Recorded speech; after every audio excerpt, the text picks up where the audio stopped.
اب دوسرا رکوع ہے، یہ بھی خطاب خاص ہے اسرائیلیوں سے، اور اس میں نعم مفصلہ کا بیان ہے، تفصیل کے ساتھ نعمتوں کا بیان ہے۔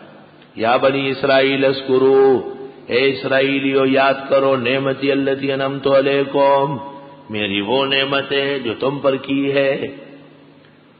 وہاں صرف اتنا جملہ تھا اور پھر 5 نعمتوں کا بیان ہے۔ یہاں فرمایا وَأَنِّي فَضَّلْتُكُمْ عَلَى الْعَالَمِينَ، میں نے برتری دی ہے تم کو کائنات پر۔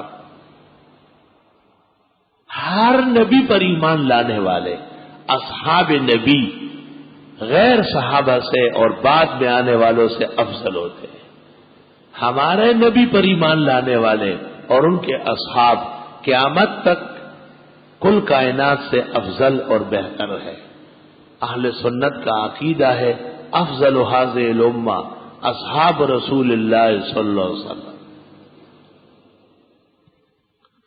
جب اسرائیلی پیغمبروں کے متبع تھے، خدا کی نعمتوں کی بارش کی، تو یہ افضل تھے۔ واتقوا یوما، بچو اس دن کے آنے سے، لا تجزی نفس عن نفس شیئا، کام نہیں آئے گا کوئی کسی کو بالکل۔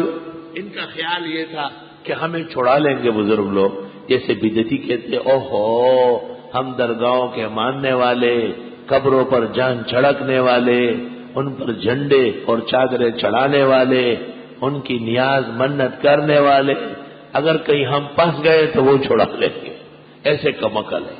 یہ کفار کے خیالات ہے۔ ایک اسلامی فرقہ جب کافر ہوتا ہے اس کو مخلوق پہ اعتماد بڑھ جاتا ہے۔ سکھ بگڑ رہے تھے تو گرو نانک پہ اعتماد ہو گیا، مرزائی کافر ہو رہے تھے غلام احمد کو نبی مان لیا، اور جب سابقہ دین کی بنیادوں پر قائم ہو تو نہ عقائد بگڑتے ہیں نہ اعمال بگڑتے ہیں۔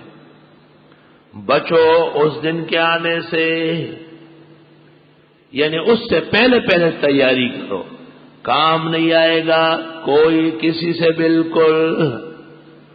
ولا يقبل منها شفاعہ، نہ کسی کی سفارش قبول ہوگی، ولا يؤخذ منها عدل، نہ کسی سے تاوان لیا جائے گا، ولا هم ينصرون، نہ ان کی مدد ہوگی۔ یہ چاروں خیالات تھے، چھڑا لیں گے فرمایا کوئی کام نہیں آئے گا، سفارش تو کر لیں گے فرمایا قہری شفاعت نہیں ہے، کافر کے لیے کوئی بات نہیں کر سکے گا۔ چلو تاوان دے دیں گے فرمایا کچھ قبول نہیں ہوگا، سب مل کر کے جہنم کا مقابلہ کرنے کا زور نہیں چلے گا۔ حضرت شیخ الہند مولانا محمود الحسن رحمۃ اللہ علیہ لکھتے ہیں دنیا میں کسی مظلوم یا اپنے کسی ملزم اور مجرم کی مدد کے 4 طریقے ہیں۔ چلو میں ساتھ ہوتا ہوں، آپ کے ساتھ میں لگ پڑتا ہوں۔ لا تجزی نفس عن نفس شیئا، کوئی کسی سے کچھ بھی کام نہیں کر سکے گا۔ چلو بات کرتے ہیں، سورس لڑاتے ہیں، سورس سفارش کرتے ہیں۔ فرمائے لا يقبل منها شفاعہ، پیسے خرچ کرتے ہیں، کتنا جرمانہ ہے، ہم اپنے مجرم کو ایک طرف دوسری طرف سونا ڈالتے ہیں، ولا يؤخذ منها عدل، نہیں ہو۔ اب اپنے پارٹی کو، تنظیم کو، سب کو ملا کر کے اور ہنگامہ کرتے ہیں، جلوس نکالتے ہیں، اس کے دفتر پر ہلا گلا کر کے اس کو ڈرا دیتے ہیں۔ ہاں دنیا میں چل جاتا ہے۔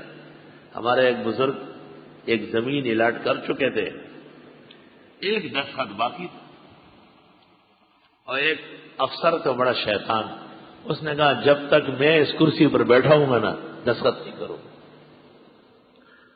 اسے نچے صرف تے بل سوک نشتا اور پیدا کرے خدے دا سر دا پاسا سر دے۔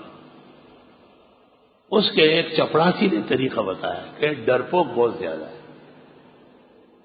اس بزرگ کو کہا کہ حضرت آپ 11:30 بجے آ جائیں، 11:30 بجے، نہ 5 منٹ پہلے اور نہ 5 منٹ بعد، ورنہ نظام خراب ہو جائے گا۔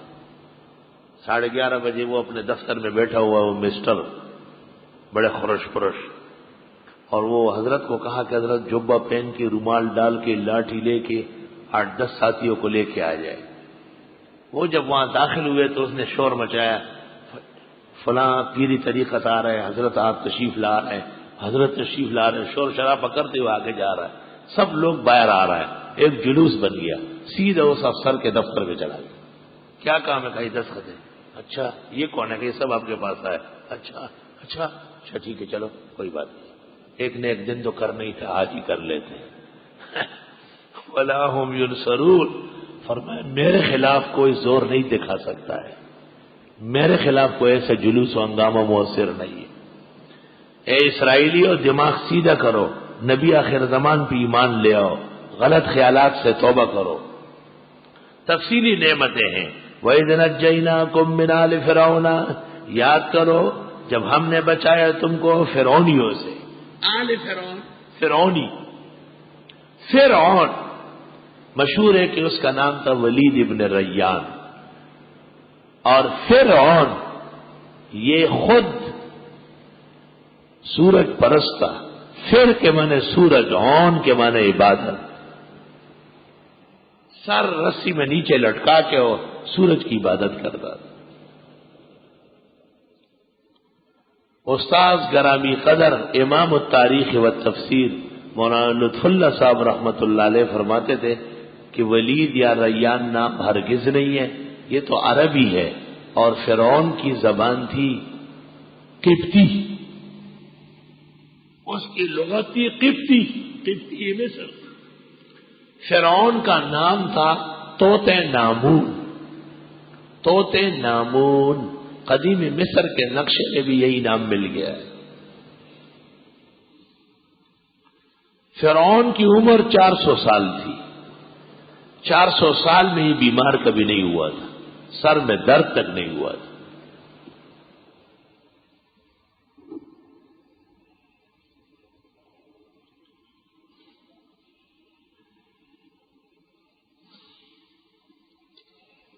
فرعون نے طویل مدت تک سلطنت مصر کرتے ہوئے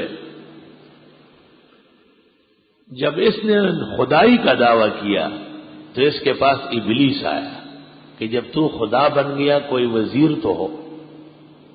کہا کون؟ کہا میں بنتا ہوں۔ بہت اچھا۔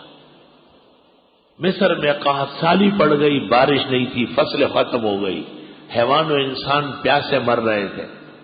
لوگ فرعون کے پاس آئے کہ آپ ہمارے خدائے بارش کی مہربانی کر۔ فرعون نے وزیر کو طلب کیا، ابلیس کو، اس کو کہا کہ بارش کا انتظام کرو۔ اس نے کہا آج رات کو ہو جائے گی۔ ابلیس نے شیطانوں کو حکم دے دیا کہ رات کو اوپر چڑھ جاؤ اور پورے شہر پر پیشاب کر دو۔ صبح جب لوگ اٹھ گئے تو زمین گیلی ہے، کہ بارش تو ہو گئی ہے لیکن تعفن بہت پھیل گیا ہے اور کلیجے پھٹ رہے ہمارے۔ دوبارہ فرعون کے پاس آئے، فرعون کو کہا کہ بڑی مہربانی بارش تو ہو گئی ہے لیکن بدبو بہت زیادہ ہے۔ اس نے وزیر کو طلب کیا کہ یہ کیسی بارش برسائی ہے، بہت بدبو ہے۔ وزیر نے کہا خدا خود بنا ہوا ہے، بارش میں برساتا ہوں، باتیں کرتا ہے، میں جب بھی برساؤں گا اس سے زیادہ بدبودار ہوں، اس سے زیادہ بارش میں نہیں برسا سکتا۔ فرعون کو ایک خواب آیا، اس خواب کی تعبیر اہل نجم نے دی، کاہنوں نے، کہ اسرائیلیوں میں ایک بچہ متولد ہونے والا ہے اور وہ سلطنت مصر کی کایا پلٹ دے گا۔ تو فرعون نے حکم دے دیا کہ اسرائیلیوں میں جتنے نارینہ اولاد ہو سب کو تہہ تیغ کر دیا جائے۔ توبہ!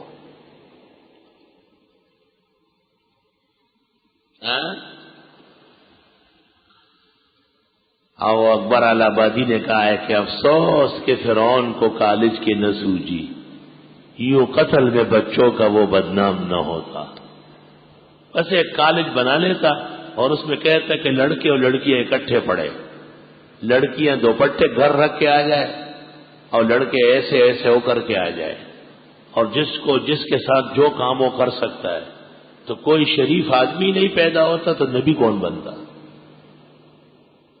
استغفر اللہ۔ یہ علماء کی بہترین تعلیمات کی برکات ہے کہ آج کالج اور یونیورسٹیوں میں بھی فرشتے پیدا ہوتے ہیں، الحمدللہ۔ وہاں سے بھی پاک باز لوگ نکلتے ہیں، اور خود ان کو ہی کہنا پڑا کہ تم شوق سے کالج میں پڑھو، پارک میں کھیلو، جائز غباروں میں اڑے چرخ پہ جھولو، بس ایک سخن بندہ یہ عاجز کا رہے یاد، اللہ کو اور اپنی حقیقت کو نہ بھولو۔ وَإِذْ نَجَّيْنَاكُمْ مِنْ آلِ فِرْعَوْنَ، یاد کرو جب ہم نے بچایا تم کو فرعونیوں سے، یسومونکم سوء العذاب، وہ پہنچا رہے تھے تم کو برے برے عذاب، سخت تکلیف دے رہے تھے، لڑکوں کو قتل کر رہے تھے۔ اس کی تفصیل، یذبحون ابناءکم، ذبح کر رہے تھے تمہارے بیٹوں کو، ویستحیون نساءکم، زندہ چھوڑتے تھے تمہاری عورتوں کو۔ عورتیں ہی عورتیں ہو، ہر جگہ مدرسۃ البنات مدرسۃ البنات، اقرا للنساء اقرا للنساء لا حاجہ الی الخنثیٰ۔ کشمیر گیا 20 سال پہلے، بہترین مدرسے تھے، لڑکے 200-300 پڑھ رہے تھے، اب گیا لڑکے ہے ہی نہیں، سب لڑکیاں بھری ہوئی ہیں۔ میں نے کہا کشمیریوں، عید کون پڑھائے گا؟ عورت۔ جمعہ کون پڑھائے گی؟ عورت۔ سارا نظام تمہارا درہم برہم ہو جائے گا۔ پیسے تو ملتے ہیں، بیویوں سے فیس لیتے ہو، اور لڑکوں کی جگہ تو مسافرین آتے ہیں، ان کو تو دینا پڑتا ہے۔ اغراض دنیا اہل دین پر غالب آ گئے، اور بنات اور اقرا کے نام پر دکانداریاں چل رہی ہے۔ فإلی اللہ المشتکیٰ، خدا کا فضل ہے، اس میں کراچی کے مدارس ثابت قدم رہے ہیں، یہاں بنون کی تعداد پہلے سے 10 گنا بڑھ گئی اللہ کے فضل و کرم سے۔ بنات ایک ضرورت ہے، جس محلے میں بنات رہ رہی ہے وہاں انتظام ہو جائے، پردے اور عفت کے ساتھ پڑھے۔ اصل کام وہ بنون کا ہے، بنات کا نہیں ہے۔ یاد کرو جب بچایا تم کو ہم نے فرعونیوں سے، جو پہنچا رہے تھے تم کو طرح طرح عذاب، مار رہے تھے تمہارے بیٹوں کو، زندہ چھوڑتے تمہاری عورتوں کو۔ وَفِي ذَلِكُمْ بَلَاءٌ مِّن رَّبِّكُمْ عَظِيمٌ، اور تمہارے ایسا ہونے میں آزمائش تھی تمہارے رب کے ہاں سے بہت بڑی۔ بلا کا لفظ کبھی امتحان کے معنی میں ہے، کبھی انعام کے معنی میں ہے۔ اولاً امتحان تھا، ثانیاً حضرت موسیٰ تشریف لے آئے تو انعام بن گیا ہے۔ وَإِذْ فَرَقْنَا بِكُمُ الْبَحْرَ، یاد کرو جب ہم نے پھاڑ دیا تمہارے لیے بحر قلزم کو۔ بحر قلزم اس کی کنیت ہے ابو خالد۔ ابو خالد کہتے لطول بقائہ، بہت پرانا دریا ہے۔ یاد کرو جب ہم نے پھاڑ دیا تمہارے لیے بحر قلزم کو، فَأَنْجَيْنَاكُمْ، بچایا تم کو، وَأَغْرَقْنَا آلَ فِرْعَوْنَ، اور ڈبو دیا ہم نے فرعونیوں کو، وَأَنْتُمْ تَنْظُرُونَ، اور تم دیکھ رہے تھے۔ موسیٰ علیہ السلام بنی اسرائیل کو لے کے آگے بڑھے، فرعونی پیچھے پڑے، آگے قصہ تفصیل سے آئے گا۔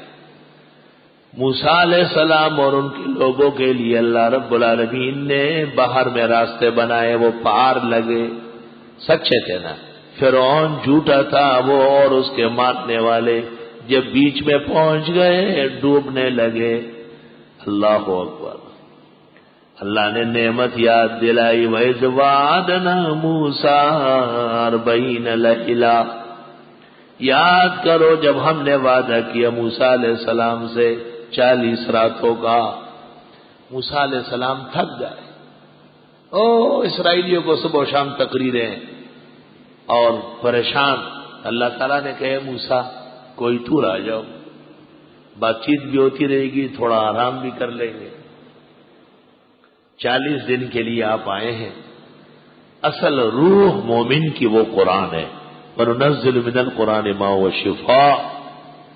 یہ مت کہو کہ ہم تھکے تھکایا ہے، آپ کہیں ہم دماغی، روحانی، علمی مکمل سکون کرنے آئے، تاکہ تمہیں وہ نعمت عطا ہو جائے جو موسیٰ علیہ السلام کے متبعین کو اور محمد رسول اللہ صلی اللہ علیہ وسلم کی امت کا حق بنتا ہے۔ انسان سوچ کا تابع ہے. تم کہو ہم سارا سال پڑھ کے اب یہاں بھی 4.5 گھنٹے پڑھیں گے تو پڑھنا ختم ہو جائے گا. آپ کہے سارا سال ہم نے پڑھی ہے کتابیں، اب کتابوں کا سردار جرنیل روح 4540 دن میں ہمیں نعمت حاصل ہو جائے، یہ ہمارے دماغ، دل، روح، علم سب کی سربلائی ہے. خدا ہمیشہ نصیب فرمائے. وَإِذْ وَعَدْنَا مُوسَىٰ 40 لَيْلَةً، یاد کرو جب ہم نے وعدہ کیا موسیٰ علیہ السلام سے 40 راتوں کا. رات کا ذکر کرتے کیوں؟ اللیل للعاشقین ستر، اللیل للعاشقین ستر یا لیت اوقاتها تدوم. سبحان اللہ. مؤذن بانگ بے ہنگام پرداش، نمی داند کے قزز شب گزشتہ. پختان وی دخدے دا پارا خوب راشا، چے مرور جانان پتا کے اوی نما. یہ سارے کام تو راتوں کو ہوتے ہیں نا. وَإِذْ وَعَدْنَا مُوسَىٰ 40 لَيْلَةً، یاد کرو جب ہم نے وعدہ کیا موسیٰ علیہ السلام سے 40 راتوں کا. شریعت کے اندر آنے والے دن کی رات ہوتی ہے. آج رات کل کے دن کی ہے. آج رات جو آئے گی وہ کل کے دن کی مغرب کے بعد اسلامی تاریخ بدل جائے. ہم 11-12 نہیں جانتے، 11-12 و بے شمار 11. مغرب کے بعد آپ کل کی تاریخ بتائیں گے. اسلامی آداب سمجھو. تو چونکہ دن تعبیر ہے اس لیے رات کا ذکر کیا. اور رات کی عبادت بے ریا ہے. وَمِنَ اللَّيْلِ فَتَهَجَّدْ بِهِ نَافِلَةً لَكَ عَسَىٰ أَن يَبْعَثَكَ رَبُّكَ مَقَامًا مَحْمُودًا. آئے حافظ شیرازی. دلا بسوز کی سوزے تو کارہاں باشد، دعائی نیم شبی دفع صد بلا بکنت. راتوں کی دعائیں، اندھیرے میں نفل و تلاوت، اللہ اکبر، آسمانوں کو چیرتی ہے، عرش سے قبولیت ادا کرواتی ہے. عطا اللہ شاہ بخاری کی تقریر تھی، وہ تو بادشاہ کے خطابت کے. دنیا ایسی تھی جیسے فضا میں لٹکی ہوئی. لوگ سمجھتے تھے کہ زمین نیچے رہ گئی، ہم اوپر آئے. اچانک کہیں اذان ہو گئی، لوگوں نے شور مچایا، شاہ صاحب بند نہ کرنا، خبردار. شاہ صاحب جوش میں آئے اور یکدم شعر پڑا. آئے ہائے کیا شعر پڑا، بس وہ ایک پر ہی خاتمہ ہو جائے گا. شب فراق بہت کم ہے، آسمان سے کہو. جدائی تو ایک نہ ایک دن آتی ہے نا. شب وصال بہت کم ہے، آسمان سے کہو کہ جوڑ دے کوئی ٹکڑا شب جدائی کا. وَإِذْ وَعَدْنَا مُوسَىٰ 40 لَيْلَةً، یاد کرو ہم نے وعدہ کیا حضرت موسیٰ سے 40 راتوں کا. تبلیغیوں کا چلہ نکل آیا. وہ غریب بھی کسی کونے کانچے میں بیٹھے رہتے ہیں. وہ یتیم اور یسیر جو 6 نمبروں کے لیے در بدر پھرتے ہیں، ان کی مدد و نصرت بھی اہل حق کا فریضہ ہے. خاک ساران جہاں را بہاکارت من گر، تجھ دانی کے دری گرد سوارے باشد. سبحان اللہ. حیدرآباد میں نماز پڑھنے کے بہانے اترا. ہائے ہائے، پیچھے جا کے دیکھا کراچی کے استاد العلماء شیخ المحدثین فخر العلماء بیٹھے آلو کاٹ رہے ہیں. میں نے کہا کہاں آئے ہو؟ کہا میری مصیبت خواہ تم یہاں کہاں سے پہنچ گیا، بیڑا غرق کرا دو گے.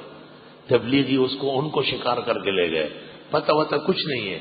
حضرت آلو کاٹ رہے، میں نے امیر صاحب سے کہا ہوا یار ہمارے شیخ و مشائخ کو لایا، امیر صاحب نے سب کو جمع کیا، استغفار شروع کیا، رونا شروع کر دیا، بڑی بے ادبی ہو گئی۔ حضرت مجھے کہتے تم آئے خالص مجھے محروم کرانے کے لیے ہو۔ میں نے کہا آپ آلو کاٹتے ہیں ادھر زمین و آسمان کٹ جائیں گے۔ بزرگان دین کا احترام فرض ہے۔ ہمارے بزرگ کیسی محبت کرتے ہیں تبلیغیوں سے۔ ایک شیخ الکل فی الکل جامع المعقول والمنقول سے ہم ملنے گئے، گھر پر نہیں تھے، ہم نے کہا کہاں ہے؟ کہا تبلیغی جماعت آئی تھی ان کے ساتھ 3 دن کے لیے چلے گئے۔ ہم گاڑی میں وہاں پہنچ گئے، ہم نے کہا حضرت اے تماشا گائے عالم روئی تو کجا بہرے تماشا می روی۔ کہا کچھ بھی کرے 49 کروڑ تو نہیں ہے، 49 کروڑ ان کے پاس ہے۔ میں نے کہا ہو سکتا ہے روایت صحیح ہو، تھوڑا مل جائے تو کیا حرج ہے۔ سبحان اللہ۔ ہمارے حضرت اقدس مولانا مفتی محمود صاحب رحمت اللہ علیہ جب تبلیغیوں کا ذکر کرتے فرماتے ہماری تبلیغی جماعت، یاد رکھ حضرت کا انداز یہ تھا، ہماری تبلیغی جماعت، ان کو اپنے لوگ کہتے ہیں۔ اس کی برکت تھی کہ 15ویں صدی میں تبلیغیوں نے فتویٰ دے دیا کہ 2 ووٹ مجلس عمل کو۔ آج مجلس عمل والے مساٹیر ان کے ووٹوں پر وزیر بنے بیٹھے ہیں۔ قیامت کی نشانی ہے تبلیغیوں کا سیاست میں آنا، لیکن آئی گئے۔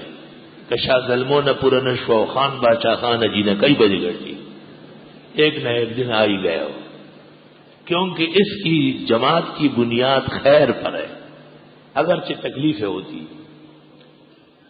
تبلیغی جماعت کی بنیاد خیر پر ہے، گڑبڑ شڑبڑ بھی ہوتی رہتی، اللہ معاف کرے، اور موجودی جماعت کی بنیاد شر پر ہے، وہ جتنی بھی خیر کرے صفر، نتیجہ صفر نکلے گا۔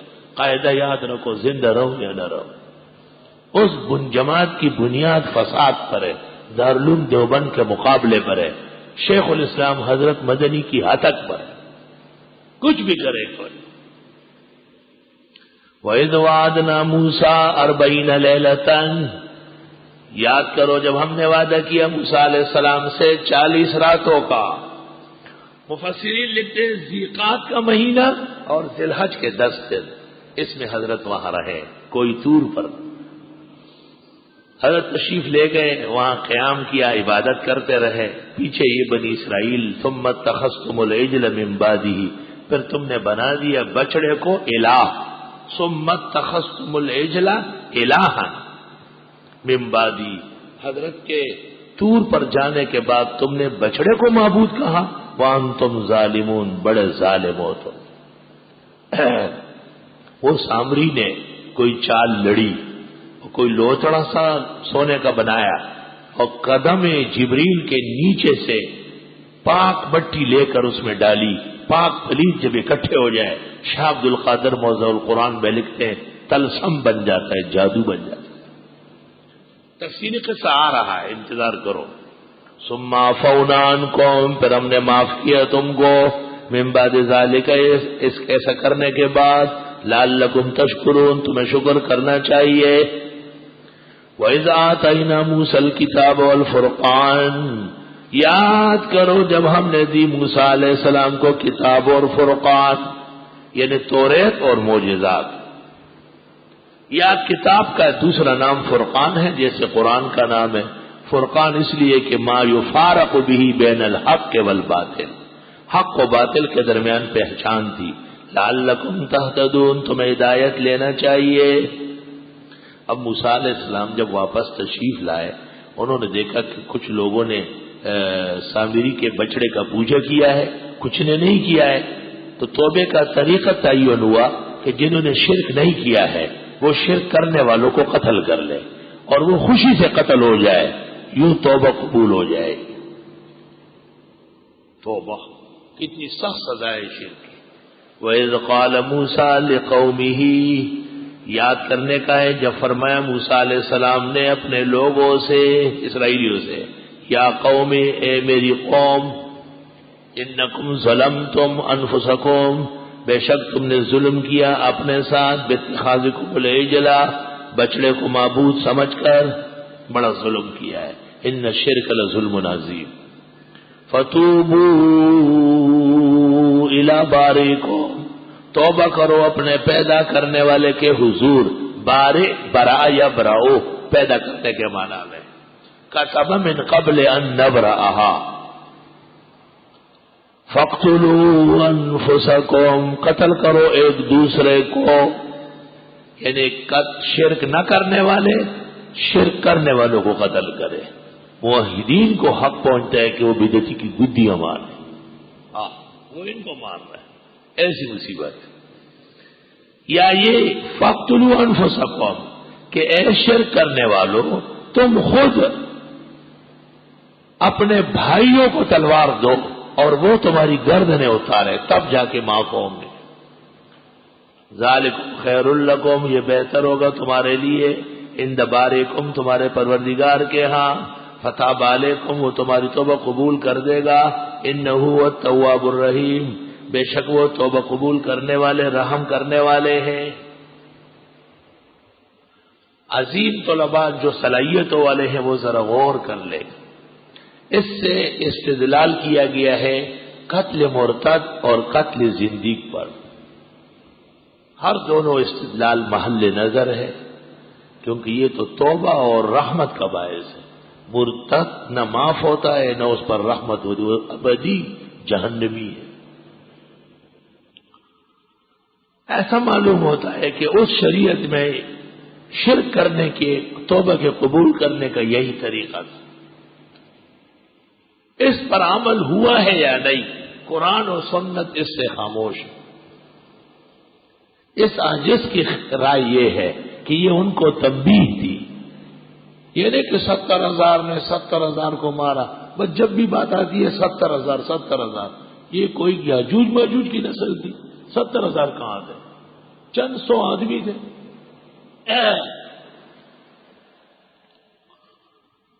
جب انہوں نے کہا کہ ہم تیار ہیں اور تلوار لے کر کے اپنے بھائیوں کے ہاتھ میں دی، تو حکم خدا کا آیا کہ بس اب تم معاف ہو. اور اگر اس پر عمل ہوا ہے تو یہ اس شریعت کے ساتھ خاص ہے. ہماری شریعت میں اگر کوئی کفر کر لے اور توبہ کر لے تو قتل نہیں ہوگا، اور اگر قتل ہوگا تو مرتد سمجھا جائے گا.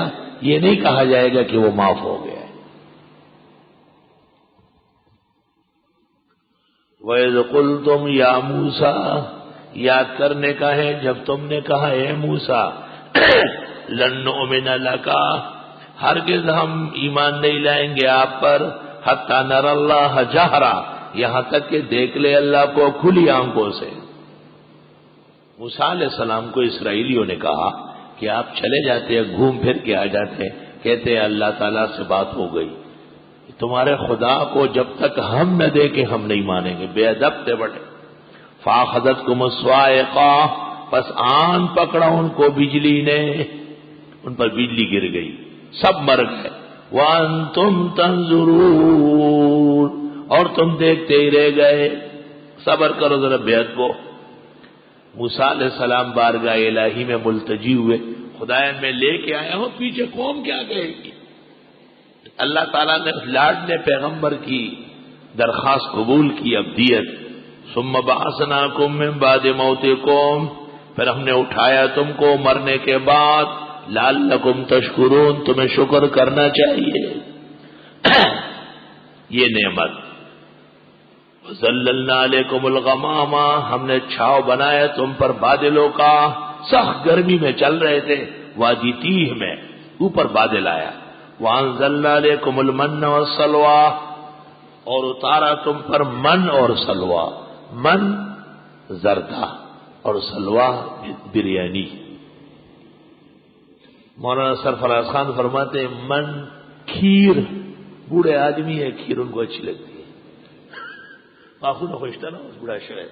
کھیر فارسی والی کھیر نہیں، اردو والی کھیر. ہاں وقار کی. اور سلوہ بٹیر.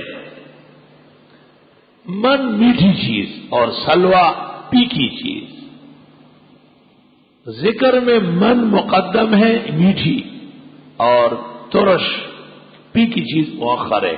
طریق یہ ہے کہ پہلے پیکا کھاؤ بریانی، اخیر میں پھر گرم گرم حلوہ یا بریانی یا زردہ کھاؤ. اطباء کہتے ہیں اخیر میں میٹھا، اگلے کھانے کو ہضم کر دیتے ہیں، میٹھا زود ہضم ہوتا ہے۔ میمن لوگ کہتے ہیں ان کے ہاں پہلے زردہ ہوتا ہے، کہتے ہیں قرآن پاک میں ہماری تائید ہے، ایک آدھ تائید میمنوں کی ہو جائے تو کیا فرق پڑ گیا، کوئی آسمان تو نہیں ٹوٹ رہا ہے، ساری تائید مومنوں کی ہے، ایک میمنوں کی ہو گئی تو کوئی قیامت آ گئی گیا۔ لیکن حکم یہ ہے کہ کھانے کے آداب یہ ہے کہ سب سے پہلے پانی لا کے رکھو، پھر کھانا لگاؤ، اور جب ٹائم آ جائے کھانے کا فکلی وشربی، کھاؤ پہلے پیو بعد میں۔ تو زردے کا انتظام پہلے کرو، بریانی بعد میں لاؤ، لیکن بریانی پہلے کھاؤ، زرد آخر میں کھاؤ، میمن بھی رہو مومن بھی رہو۔ وَأَنزَلْنَا عَلَيْكُمُ الْمَنَّ وَالسَّلْوَىٰ، اور ہم نے اتارا تم پر میٹھی چیز اور ترش۔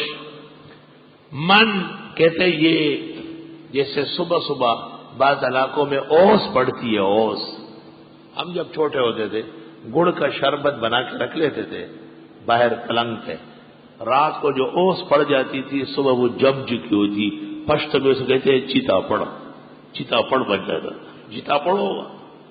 اور سلوا، چھوٹے چھوٹے پودوں کے اندر بٹیر کے غول آ گئے، پرندوں میں بہترین گوشت بٹیر کا ہے، اڑتے ہوئے پرندے کا گوشت اچھا سمجھا جاتا ہے، کھانے والے میں چستی آتی ہے۔ قرآن پاک نے بھی جنتیوں کے لیے اس کا ذکر کیا ہے، وَلَحْمِ طَيْرٍ مِّمَّا يَشْتَهُونَ، پرندوں کا گوشت کھلائیں گے، پرندوں کا گوشت۔ کُلُوا مِن طَيِّبَاتِ مَا رَزَقْنَاكُمْ، کھاؤ صاف ستھری چیزیں جو ہم نے دی، وَمَا ظَلَمُونَا، انہوں نے ہمارا کچھ نہیں بگاڑا جب نہ شکر ہو گئے، وَلَٰكِن كَانُوا أَنفُسَهُمْ يَظْلِمُونَ، لیکن یہ خود بے انصاف تھے۔ وَإِذْ قُلْنَا ادْخُلُوا هَٰذِهِ الْقَرْيَةَ، ہم نے کہا داخل ہو جاؤ اس بستی میں، بیت المقدس میں، اریحا میں، دونوں قول ہے، یا بیت المقدس بڑا شہر ہے، اریحا اس کا صحرا ہے۔ فَكُلُوا مِنْهَا، کھاؤ اس سے، حیث شئتم، جہاں چاہو، رغداً کھل کر، وَادْخُلُوا الْبَابَ سُجَّدًا، داخل ہو جاؤ دروازے سے سجدہ کرتے ہوئے۔ شہر میں داخل ہو کر 2 رکعت شکریہ کی پڑھ لو، یہ سنت طریقہ ہے۔ کسی بلد میں آدمی جائے، وہاں نماز کی جگہ ہو، 2 رکعت پڑھ لے۔ حکم یہ ہے کہ سفر سے واپس آ جائے، 2 رکعت قدوم سفر سنت طریقہ ہے۔ جناب نبی کریم صلی اللہ علیہ وسلم جب سفر سے واپس آتے سب سے پہلے مسجد نبوی میں داخل ہوتے، وقت نفلوں کا ہوتا 2 رکعت پڑھتے، احوال مدینہ معلوم کرتے، اور پھر اٹھ کر کے باری باری بیویوں کے گھروں میں جاتے۔ تبلیغی جماعت والے بھی سفر سے واپس آ کے محلے کی مسجد میں بیٹھتے ہیں، لیکن وہ سفر کا سامان تقسیم کرتے ہیں، سامان بھی تقسیم کریں اور شکریہ بھی بجا لائے کہ خیر و عافیت سے اپنے گھر پہنچ گئے۔ جب کسی دعوت میں چلے جاؤ تو بہتر ہے کہ اپنے رومال بچھا کے 2 رکعت پڑھ لو۔ بخاری شریف سے ثابت ہے کہ حضرت جب بھی کسی گھر میں دعوت کے لیے جاتے، کھانا کھانے سے پہلے یا بعد میں آپ 2 رکعت پڑھتے۔ تو یہ شکریہ تھا تحیت البلد کا، وقولوا حطۃ، کہو خدایا معاف فرما، حطۃ۔ مولانا نے کہا ہے سرفراز خان صاحب نے کہ مسائلنا حطۃ، ہم آپ سے معافی مانگتے ہیں۔ اور لوگ کہتے ہیں اللہم حط عنا حطۃ، جملے کو حذف کر کے ایک مصدر کا مقام جملے کا ہو گیا، حطۃ اے نطلب مغفرۃ وحط عنا خطیئاتنا، کہو معاف فرما، نغفر لکم خطایاکم، ہم معاف کر دیں گے تمہاری خطا، وسنزید المحسنین، اور بڑھا کے دے دیں گے نیکوکاروں کو۔